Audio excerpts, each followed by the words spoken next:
Gym নির্মাণের 2 মাসের মধ্যেই ভেঙে গেল টাইলস, আর তাতেই এবার ঠিকাদারের সংস্থার উপর উঠছে প্রশ্ন। শিবনা কাতলামারা উচ্চ মাধ্যমিক বিদ্যালয়, আর সেই বিদ্যালয়েই জিম তৈরি করা হয়েছিল, কিন্তু 2 মাসের মধ্যেই খসে গেল টাইলস। যে ওপেন জিম করা হয়েছে ছাত্রছাত্রী এবং সেখানকার মানুষজনের জন্য, সেই জিমটি 2 মাসের মধ্যেই ভেঙে পড়লো, মুখ থুবড়ে পড়লো এই জিমটি। অভিযোগ রয়েছে যে টাইলস বসানো হয়েছে, সেই টাইলসটি খসে গেছে। সরাসরি অভিযোগের তীর রয়েছে ঠিকাদারের বিরুদ্ধে। ফ্লোরটি সমতল না হওয়ার কারণে যে কোনো সময় ছাত্রছাত্রীরা পা মচকে যেতে পারে, হোঁচট খেয়ে আঙ্গুলে ভেঙে যেতে পারে। এই সমস্ত বিষয় নিয়ে কিন্তু দুশ্চিন্তার কারণ হয়ে দাঁড়িয়েছে, কারণ ফ্লোরটি অসমতল হওয়ার কারণে যে কোনো সময় ছাত্রছাত্রীরা দুর্ঘটনার কবলে পড়তে পারে। এখন এর দায় নেবে কে?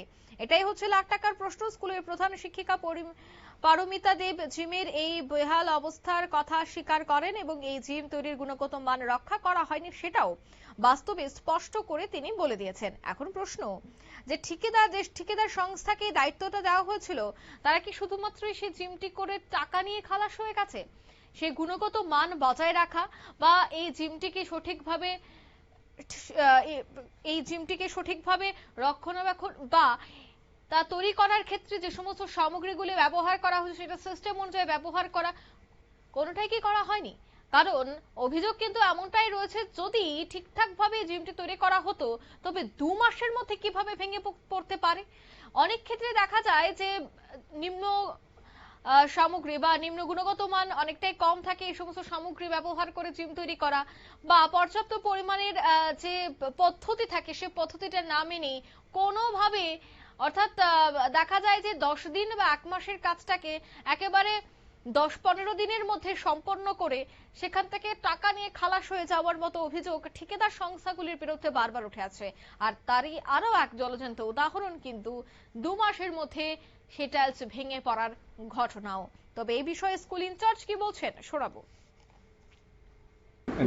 এটা তো কাতলামারা স্কুল, আপনি এখানে স্কুলের ইনচার্জ হিসেবে আছি। প্রায় 2 মাস চলছে আর কি, রানিং 2 মাস রানিং চলছে ইনচার্জের দায়িত্বটা পেয়ে।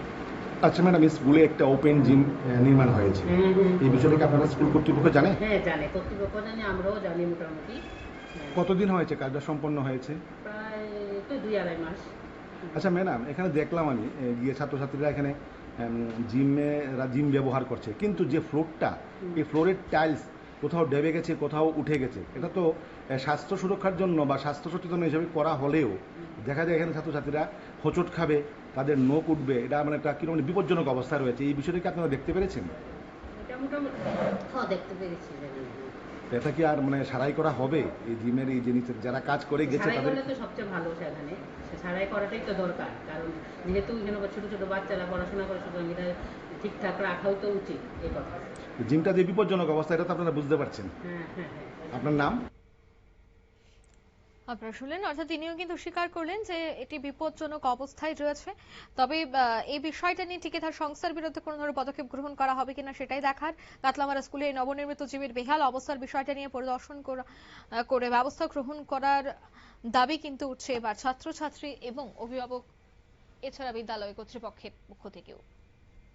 নিয়ে নিচ্ছি ছোট্ট একটি বিজ্ঞাপন বিরতি, সঙ্গে থাকুন।